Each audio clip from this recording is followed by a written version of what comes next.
Not very much actually.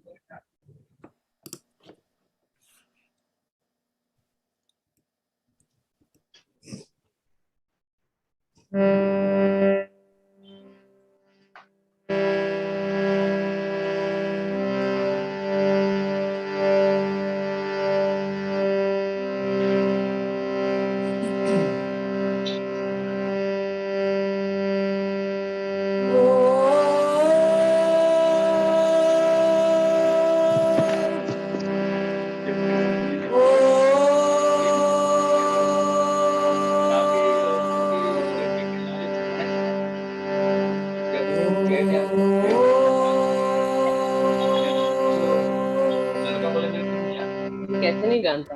और आप लोगों को रखना चाहिए रिकॉर्ड करके। कैसे नहीं जानता थे? देखो तो फायदा होगा अगर जो भी बाप का पैसा होगा तो इससे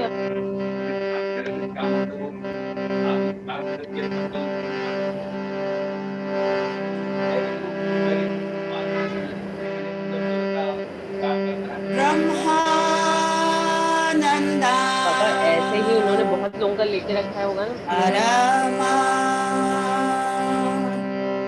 सुखदा केवला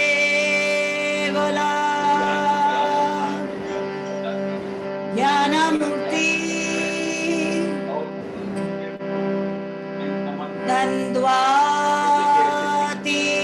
अभी तो द्वंद्वातीता अब देखो मैं आपको बता रही हूँ, अभी इसमें ना शांति से हमको पैसा निकालना है, ना गगना काम दिमाग से लड़ाई झगड़ा किए बिना। सदृशम अभी पाठ किया है, अभी फिर थोड़े दिन बाद हालचाल पूछने पैसे नहीं है। हालचाल पूछने जाऊंगी स्थायति लक्ष्यम् एकं नित्यां विमाला अचला सार्वधी साक्षीभूता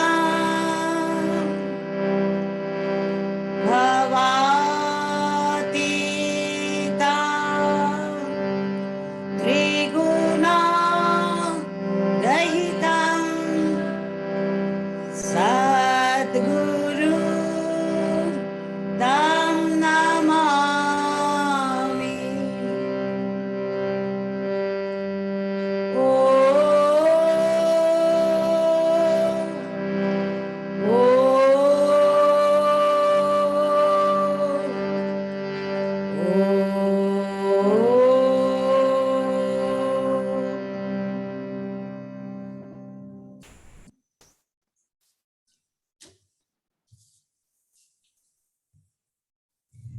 So we begin with a prayer.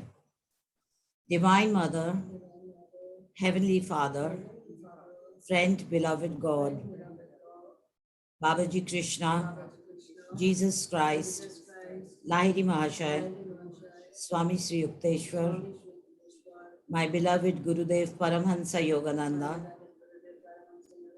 beloved friend and guide Swami Kriyananda, saints and sages of all religions, I humbly bow to you all.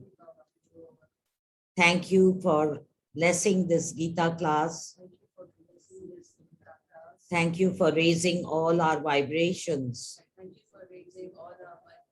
Om Shanti Shanti.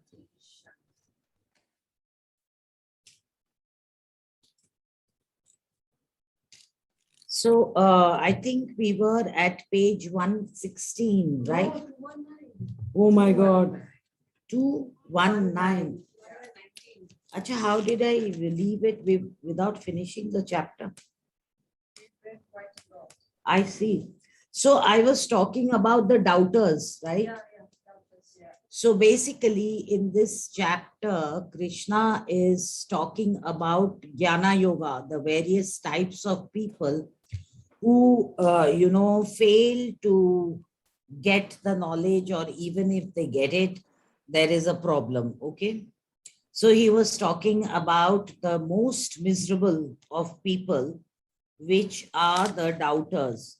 So the ignorant, the person who, I'm going back to page 216, and the shloka here is the ignorant, the person who lacks devotion, the doubt-ridden, all these must perish. The man of vacillating temperament finds no happiness in this world or the next. For him, supreme bliss is impossible. So Krishna outlines these different kinds of people who it is impossible, they are not yet ready in the current life to even understand what we are talking about, and let alone experiencing supreme bliss. So the ignorant is the person who's completely asleep. That is a person in tamas. He doesn't even, I mean, he's so kind of sunk in apathy and gloom that he feels there is absolutely no point. Let me just get by without least effort. Let me not even try to do anything. For such a person, he has no dreams, no aspirations. Life is just something to be, endured, and then I'm out and I don't really try for anything. The next one is the person who is doubt-ridden. Now, the doubt-ridden person has the most trouble because this is the kind of person who says it's too good to be true. Even if something is staring this person in the face, that life is working, he is actually on his path of progress, he is doing what he loves, or he's found the perfect partner and life is perfect. But the doubter says it's too good to be true. So there is a basic mistrust on life. And he is so afraid of being disappointed that he would rather not, open himself up to life and live it fully. So this is the person who has all the brains, who understands everything, really, really, really wants that divine bliss, wants to progress on the path, but he gets stuck because he says, suppose at the end of all of it, I am disappointed. Now, this creates a huge confusion in such a person's mind. They become indecisive in spite of understanding everything intellectually. They are afraid to feel it.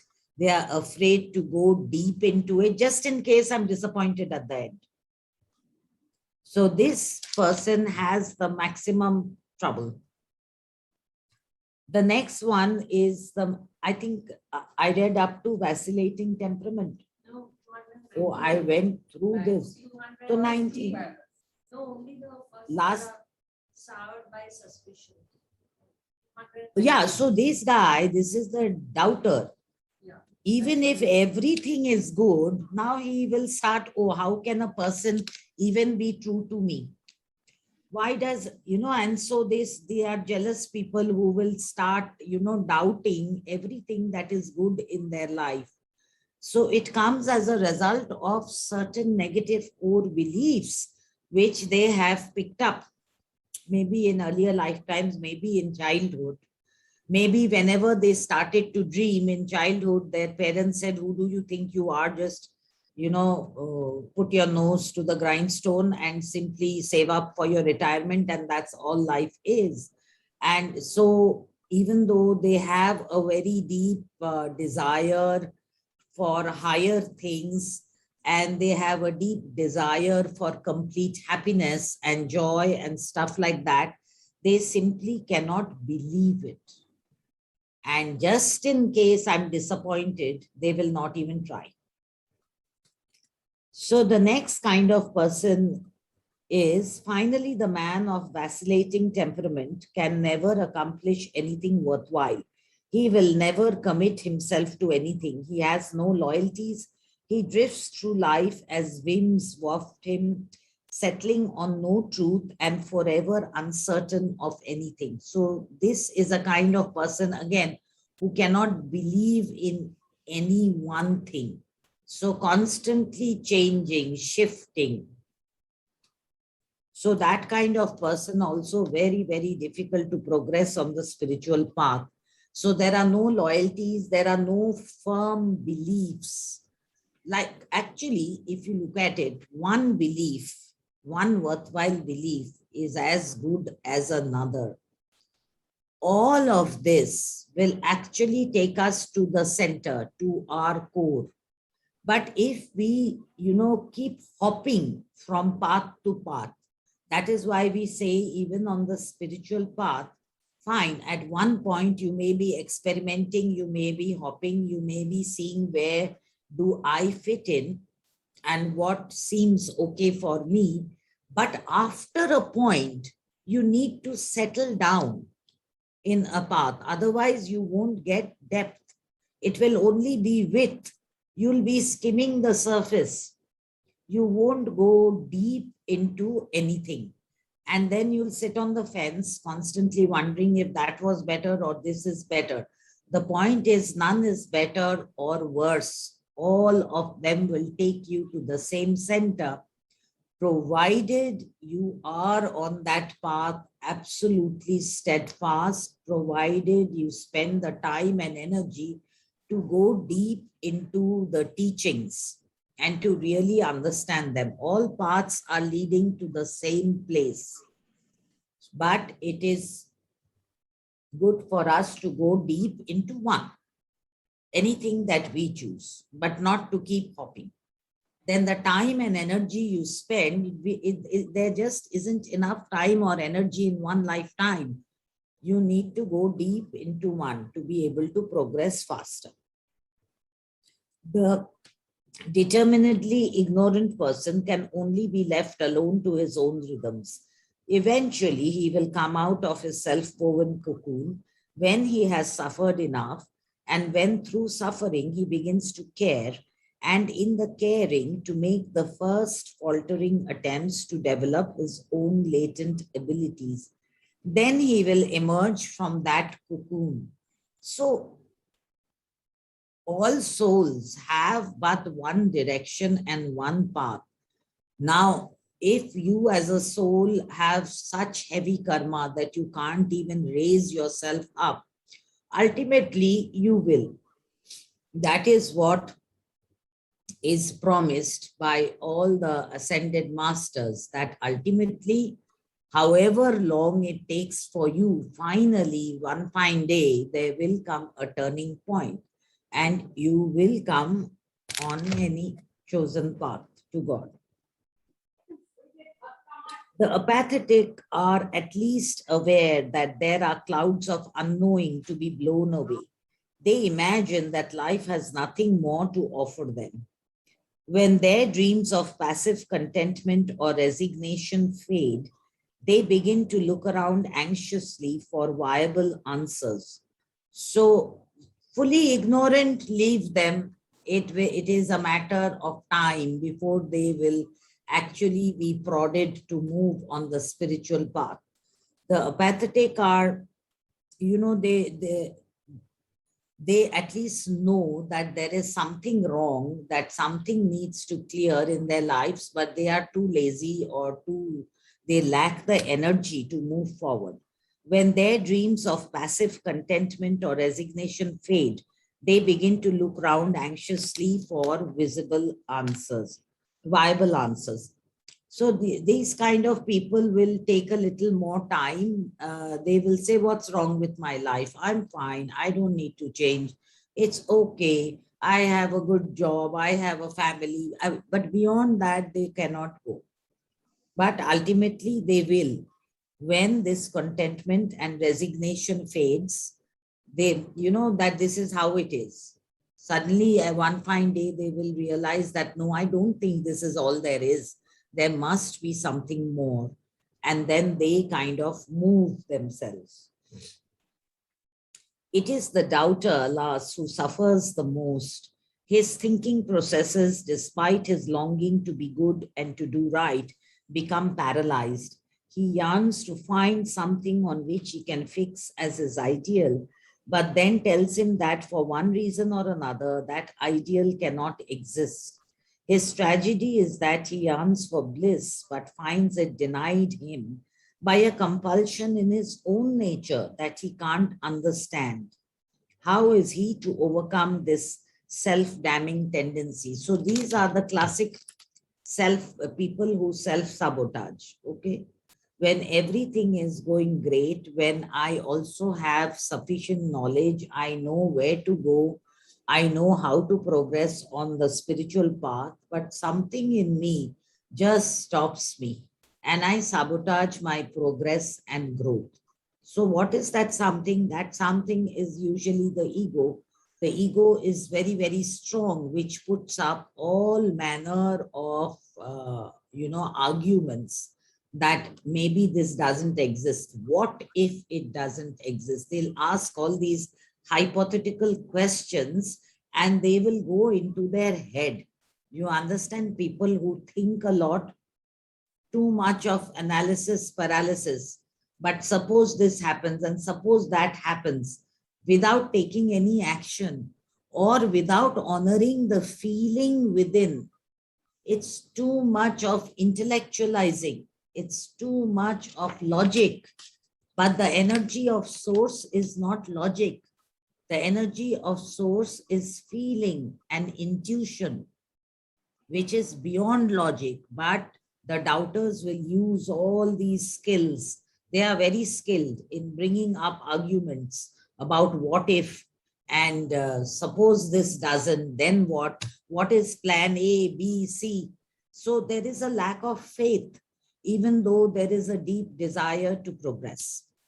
He must tell himself there is no road back. I have no choice but to go forward, even if it means only plodding heavily one slow step at a time.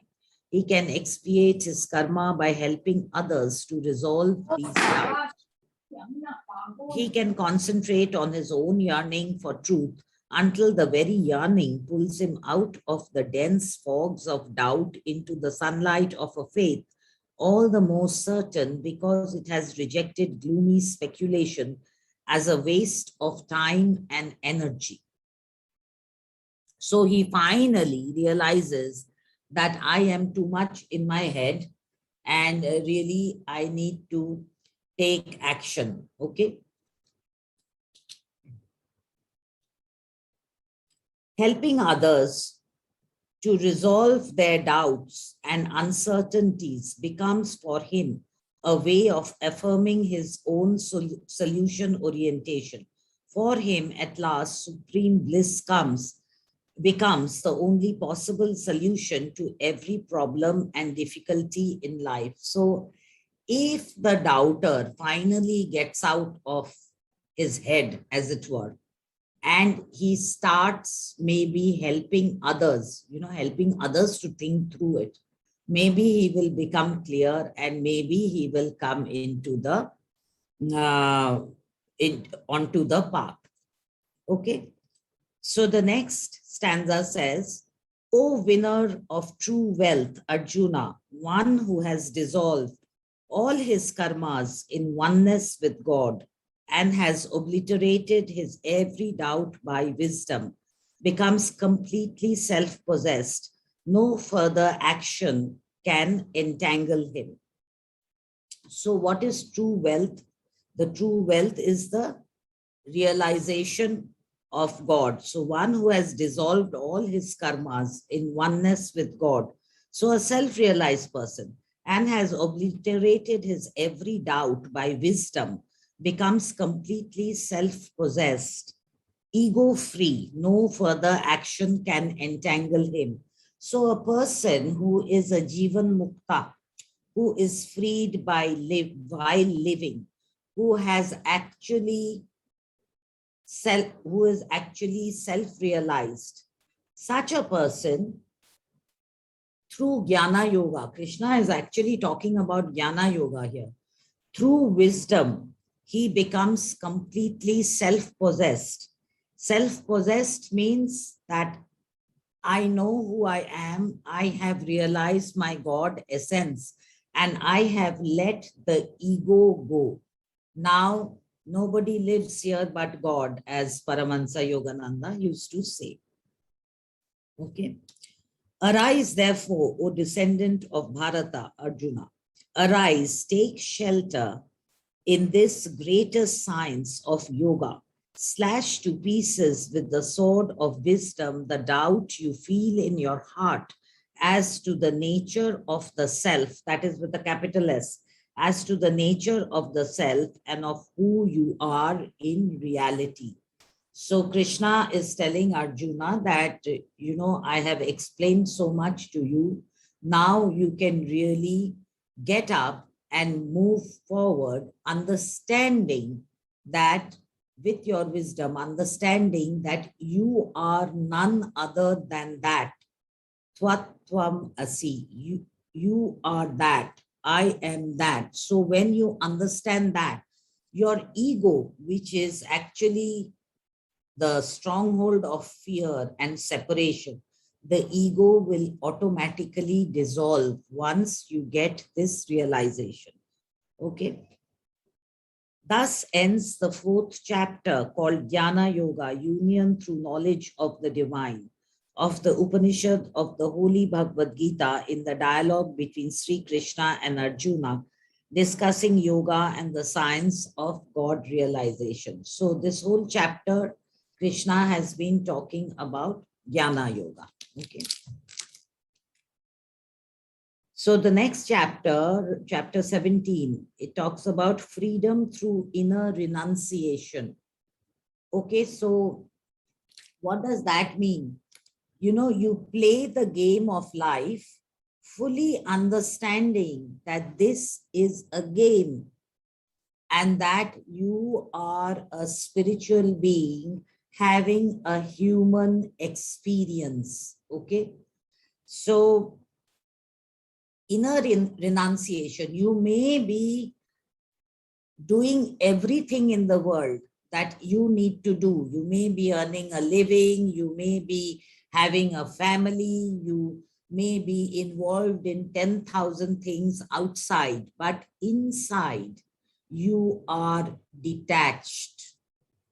Inside you know who you really are. That renunciation is far more important than if you took yourself into a cave, if you wore an orange robe and you declared yourself that I am a renunciate and that I don't have any worldly responsibilities, I don't have any families, I have given up. But have you given up the ego? Have you given up all your fears and have you realized your own God self? So inner renunciation will give you complete freedom. So Arjuna said, "O Krishna, you speak of renouncing action, yet at the same time you recommend it. I would like to know for certain which of these two is the better path." Now, if you remember in the chapter before the Jnana Yoga one, Krishna is talking about Karma Yoga. And there he is saying you have to take action, and action is the biggest thing. In the chapter of Jnana Yoga, he is saying wisdom is greater than action. So Arjuna is completely confused that one time you say you have to act, at another time you say you have to, understanding is all. There is no need for action. So which of these two is the better path?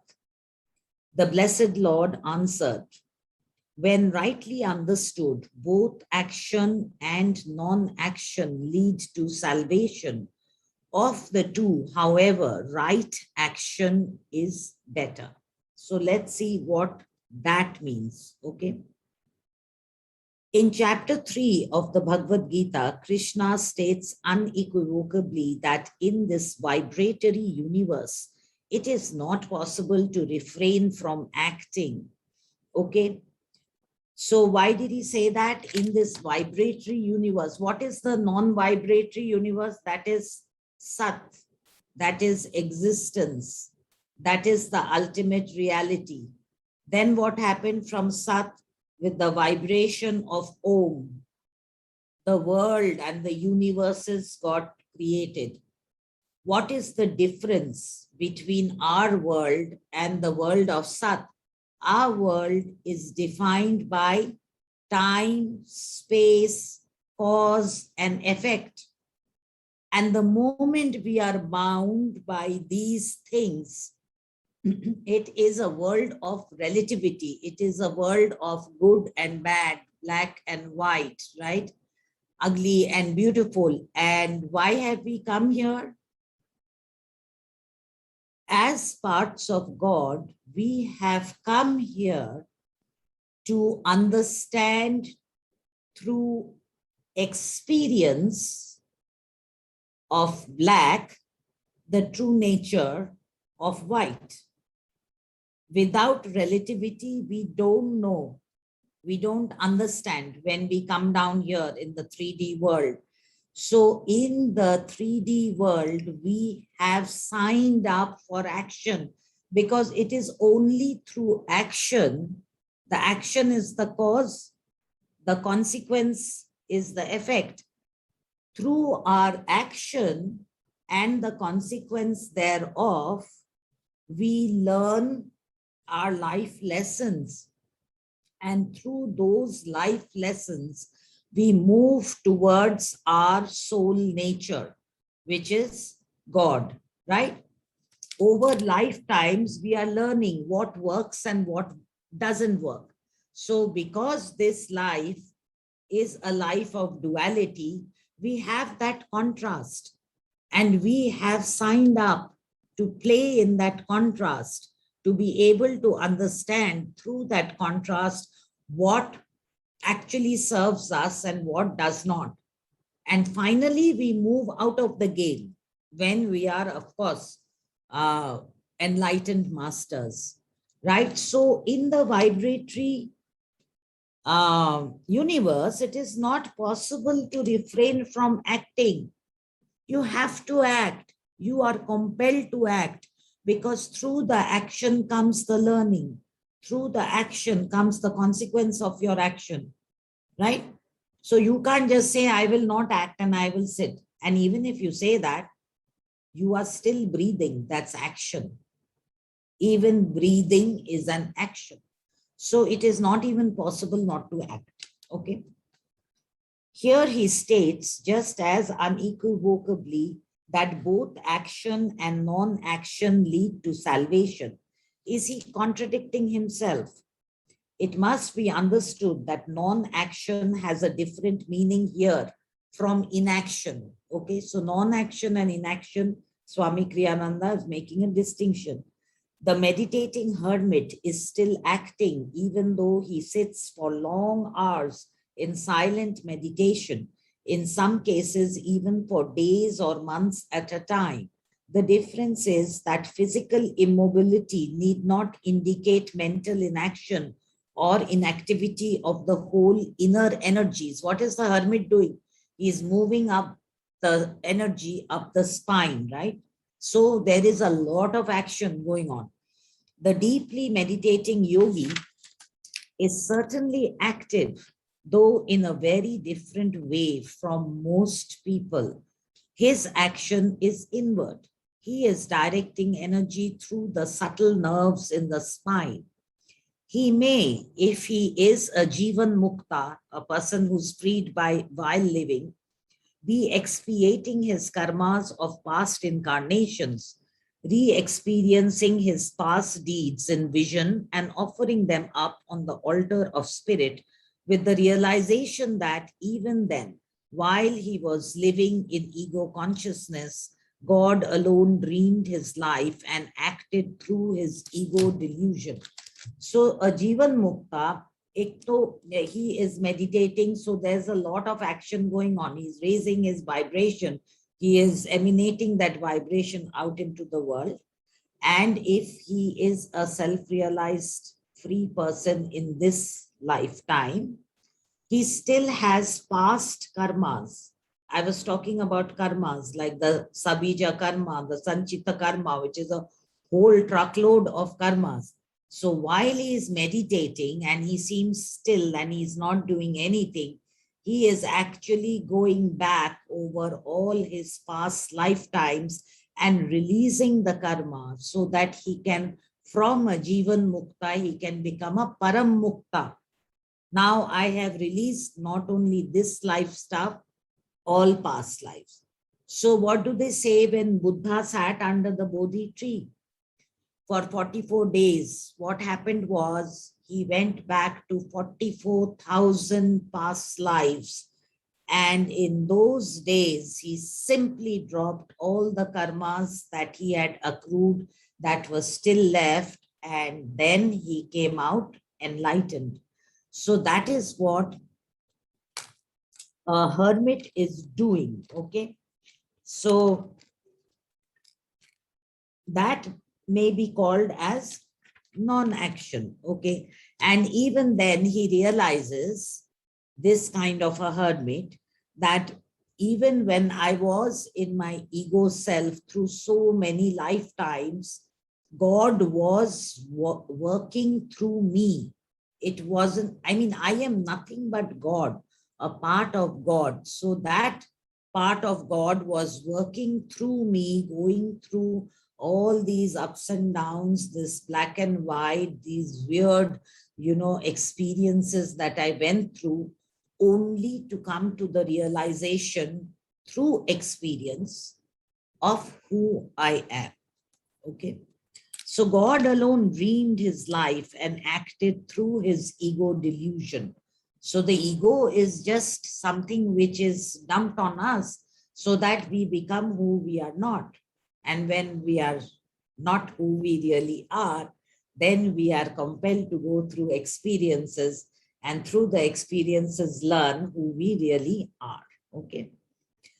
The need to be outwardly busy disappears of itself when one attains the state of Jivan Mukta, dissolving his ego in cosmic consciousness. Even then, as Krishna has already emphasized in the Gita, free souls who live in this world often perform outward actions in order to set an example of right living for others.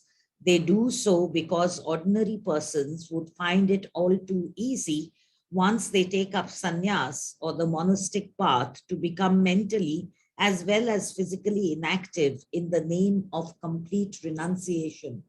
So a Jivan Mukta will continue behaving as a normal human being to show that we cannot just slide into one la land of, okay, now I am a renunciate, I don't need to do anything, I have understood everything, right? Because that will spiral you backwards. So a Jivan Mukta just acts. In his actions, he accrues no more karma because the ego is absent. It is not action done with any kind of attachment, any kind of, ego desires. It is just acting because something is there to be acted upon. And they act as an example to others. My guru said that many sadhus or holy men or persons dedicated to the spiritual life go to the Himalayas for a life of meditation, but then finding themselves unable to meditate long hours at a time, spend the rest of their time sleeping, eating, and gossiping. So it is very, very, I have renounced my family. Now I have no responsibilities. I am fed by the householders. I don't need to do anything, but it is very easy to slip into a life of comfort, basically a vagabond, that I'm doing nothing. I cannot sit for 10 hours at a stretch in meditation. So then I'm gossiping with the other sadhus. I'm just whiling away my life. From physical inactivity, they become physically lazy. Having nothing to engage their minds actively, they gradually become mentally lazy also. Finally, having put their minds to sleep by mental inactivity, they become spiritually lazy. Now they no longer want to reach God. They may have taken up sannyas because they at one point had the aspiration that we will reach God, but they can just slide into apathy. So what remains to recommend their so-called renunciate way of life? Nothing. My guru said, many become bums. So it's just a vagabond, useless life. Many such sadhus, he continued, allow householders to feed them, which those people do willingly, having the means to do so and considering that service a means of accruing good karma. So the sadhus have a good time, right? So if you put on a saffron robe, especially in India, household think, if I do this service, then or seva, then my karmas will be dissolved, and it is a very, very good thing to feed these sadhus that come by, and it's a privilege for me to feed them. And so some sadhus will take advantage of that. Meanwhile, some of those holy men actually look down on the people who feed them and consider them merely worldly, bound to the wheel of samsara. So these bums, so-called bums, are actually feeding off them, all right. They are parasites, but and on top of that, they look down on these householders that they are still stuck. Look, we have renounced our family. We don't need money. We are just wandering around. But they are still stuck in the wheel of sansara or life. It is said that many renunciates in every religion, themselves green in the sense of unripe spiritually, tend to deprecate householders when the entire purpose of renunciation is to liberate ourselves fully from ego consciousness. To deprecate anyone is to affirm one's own ego. The moment you deprecate someone, what does it make you? It makes you superior. So therefore, you still have an ego which has a need to feel superior by regarding somebody else as inferior. In fact, many sadhus, swamis, brahmacharis, hermits, and others, supposedly dedicated to living for God alone, allow their very life of spiritual dedication to feed their pride. So now they are becoming proud that I am a sadhu, I am in search of God. The renunciate should strive above all to sublimate his ego in self-offering to the infinite, but not so easy to get rid of the ego. The point is, whether you are a sadhu or a householder, whatever the outward situation is, it does not matter one bit. Even as a householder, you can release the ego completely, right? So Lahiri Mahashaya was a householder yogi. He was married, he had a family to look after, but he was completely a realized master. And that is the example. In the energy age of Dwapar Yuga, why did Babaji come and tell Lahiri Mahashaya to spread the science of Kriya Yoga among householders? Before this kind of yogic practice would be cloistered. It would be given only to monks or renunciates who have, actually publicly declared that my sole purpose here is to reach God. But that is in the Kali Yuga. So once the energy age has started, mass consciousness is also shifting. So even householders are able to understand what the scriptures mean.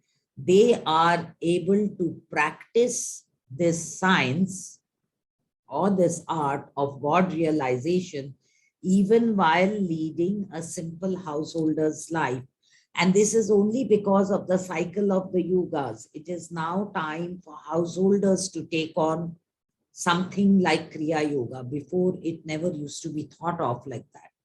So Babaji told Lahiri Mahashaya, now you go back. Lahiri Mahashaya, when he remembered his past lives and all that, said, I don't want to go back. I want to stay with you in the hills and meditate. But Babaji said that we have waited for you to become 31 years of age before we contacted you, because we wanted you to become a householder who is a married man with a family. So your task in this lifetime is to go back and to show the world what a householder yogis is like, that it is possible to be a realized master even when you are a householder, even when you are doing your worldly duties, even when you are connected with everything worldly. The point is internal transformation. It is not orange robes and a cave in the hills. It is who you are inside. Are you actually a renunciate inside? That is what matters.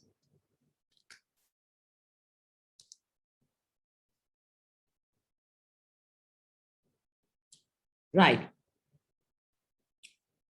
The practice of entering a monastery and being disciplined by monastic superiors has its good points, but it also has its bad points.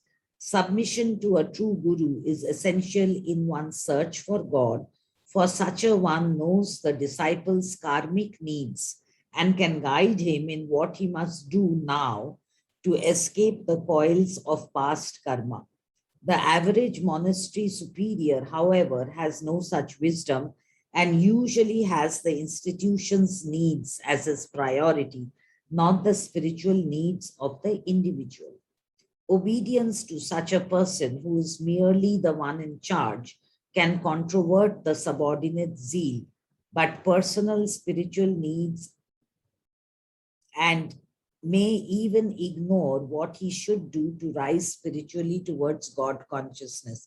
So while the monastic order may give you the required discipline and you don't get distracted by, all manner of things coming at you from the world, it has its negative points also. Why? Because there you never know the head of the monastery whether he is a self-realized master, but a true guru or a satguru, whether he is in the body or not, is able to connect to the each particular disciple's karma and is able to guide that soul to its ultimate destiny, which is merging with God. So what happens in the monasteries, then the institution's needs become paramount, not the individual's spiritual needs. So even when masters set up self-realization fellowship, right? SRF. So fellowship, self-realization fellowship, always he used to give each disciple the work which he needs to do to advance his growth. It would be very easy for the organization to move forward, for master to choose, say, you are good at teaching, you are good at writing, you are good at cooking, you are good at organizing. If he picked those people and put them in those duties, for those duties, surely the organization would have done well, but the individual is not learning what they need to learn. They are doing what they are good at. So master always used to bring people who are not good at something and make them do that, because that is what they need to learn. So even when Swamiji said, I can't speak in front of 1,000 people, I want to meditate on my own, the first thing master said, your only job is to lecture and teach. So you better get to like it. So Swamiji, because that is what Swamiji needed. He was naturally actually one of the semi-doubters. He was a very, very intellectual person who just could not come down from his head. And he had all manner of, intellectual thoughts, very, very clever. So master says, no, you are not going to meditate in silence. You go out among the people and you teach. That is what you need to learn. So that is what Swamiji did. So in that way, he would put people, even though the organization may slow down, he would put certain people in certain positions, only in those positions where they can learn something and which will lead to their soul growth. So he always prioritized the individual over the organization.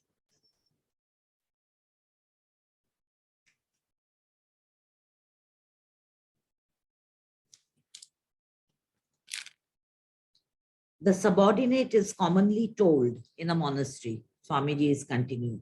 The subordinate is commonly told the way to please God is to obey your superior.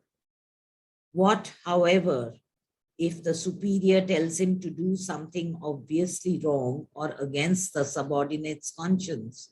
The answer for the subordinate should be careful. Obedience under such circumstances may be or may be perceived to be good for the community, but the consequences for the individual himself, these were my own Guru's words, is actually to weaken his will. The stock answer given in monasteries is, if your superior is wrong in what he asks you to do, God will correct him. Indeed, I have never seen this bit of monastic wisdom justified in real life. So Swamiji says that, even if you are told that obey your superior, there's no such thing as unquestioning obedience. You must use your own discrimination and see how to move forward. Often, of course, the subordinate is so much in awe of the teacher that there is no question of questioning him.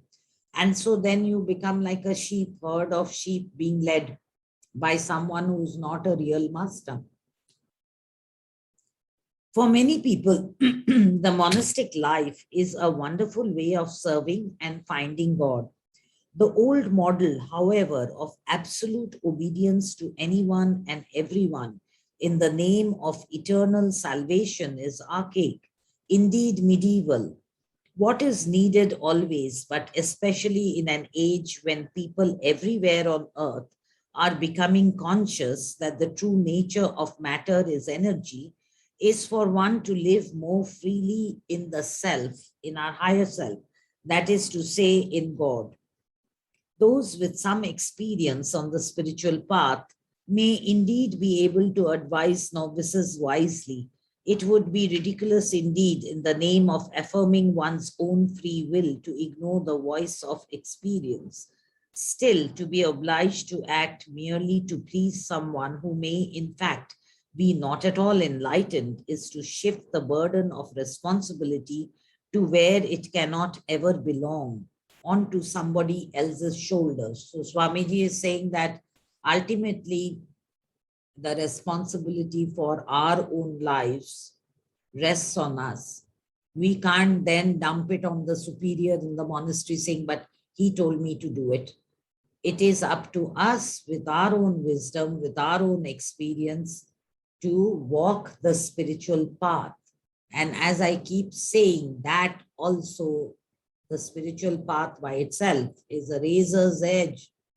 At any point, you can make a wrong decision and you may spiral back. But that is the nature of the entire game. So you come back again and you try again, lifetime after lifetime. It is certainly not easy, and nobody is there to give you answers on a platter. The only way to get answers is to be able to connect to source directly. And Kriya Yoga is a very effective way to train ourselves to be able to connect to source directly, to be able to connect to our intuition.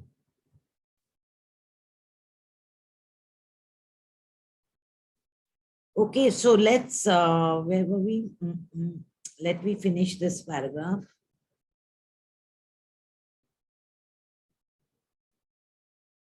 Right. We cannot really dump it onto somebody else's shoulders. So I'll stop here today. If anybody has any questions, please ask.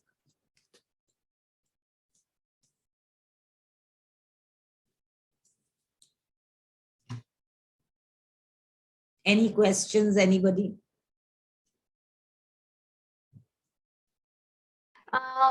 Urmi, I have a question. Yes. Himani. Yeah.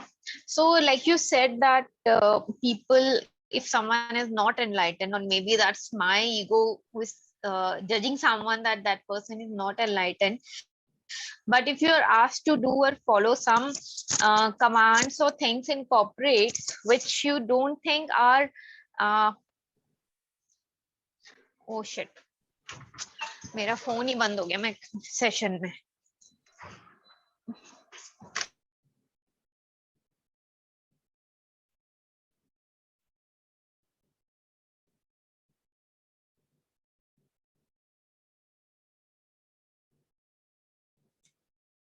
So Imani, are you going to ask any question?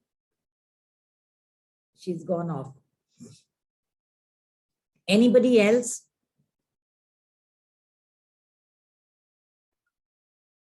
For me, so I'll ask a question.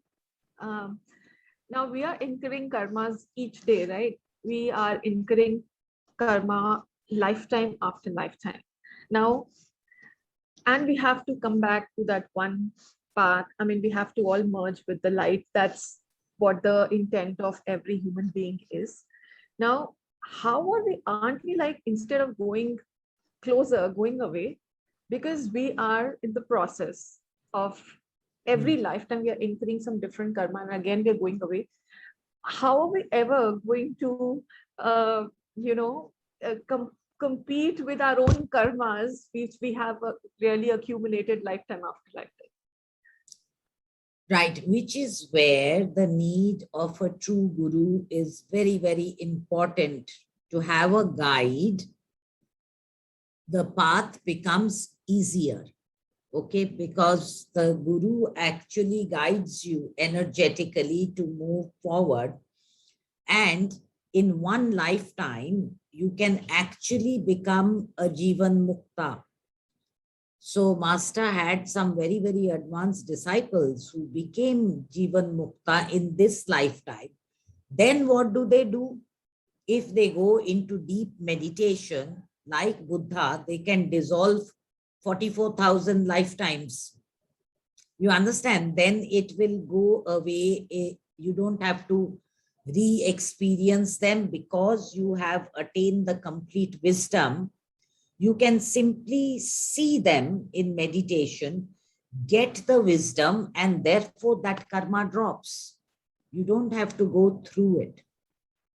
We are all not Buddha's stature. We are. You will be, don't worry. Maybe in 10 lifetimes or 10,000 lifetimes, there is no escape. You will have to be. Whether it takes you 1,000,000 lifetimes, that is where you're going. So enjoy the ride, enjoy the journey. Okay, that is the only way you will go, no matter how many times you slip and fall. Okay.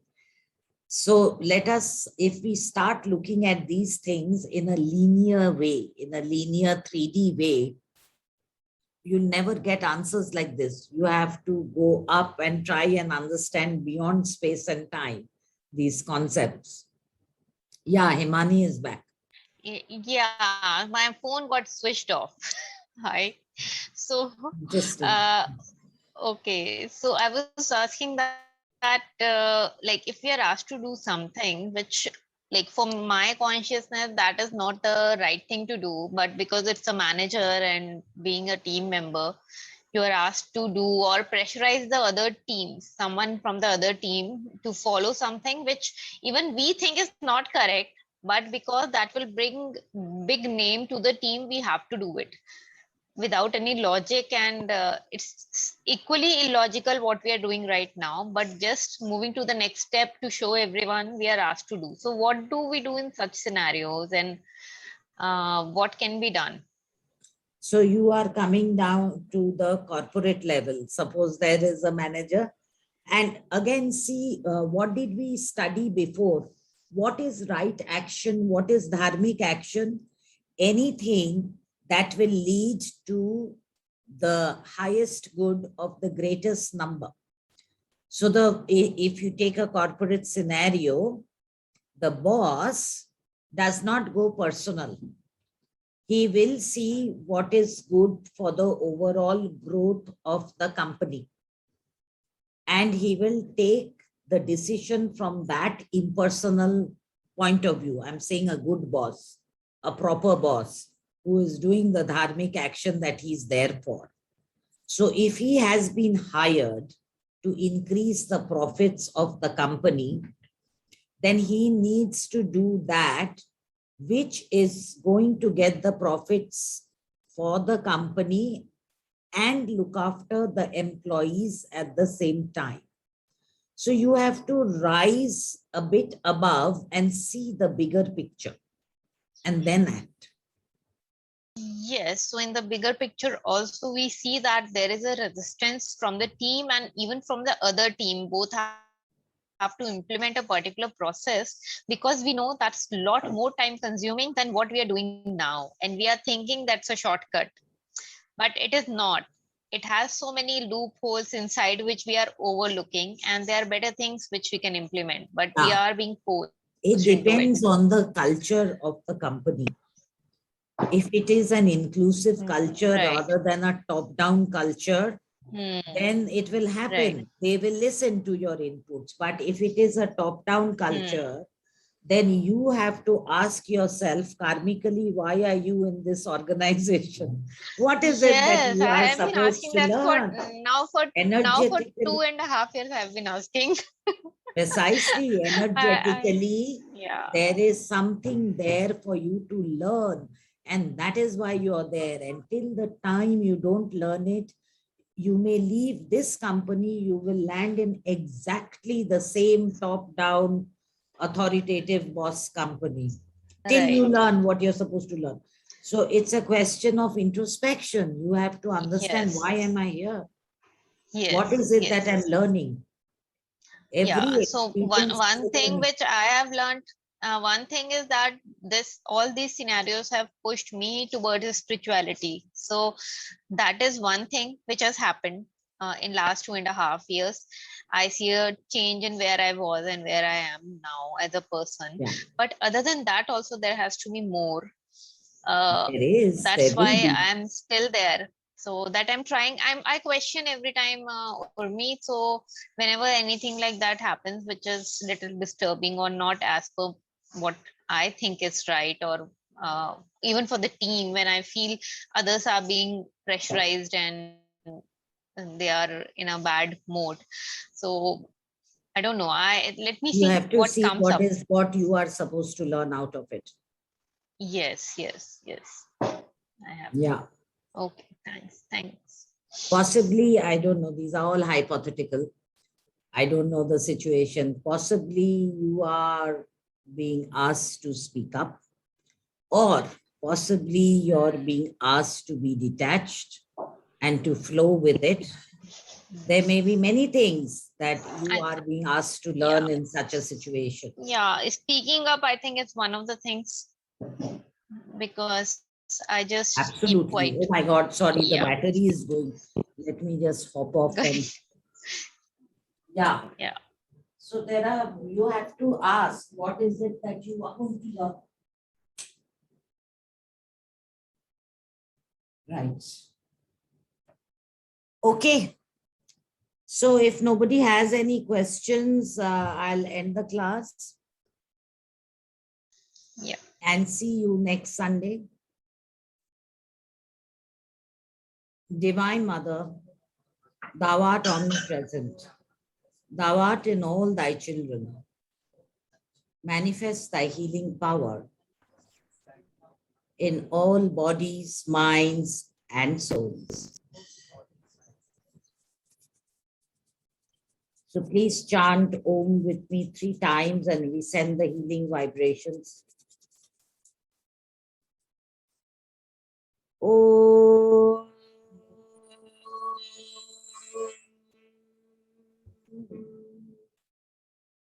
Om.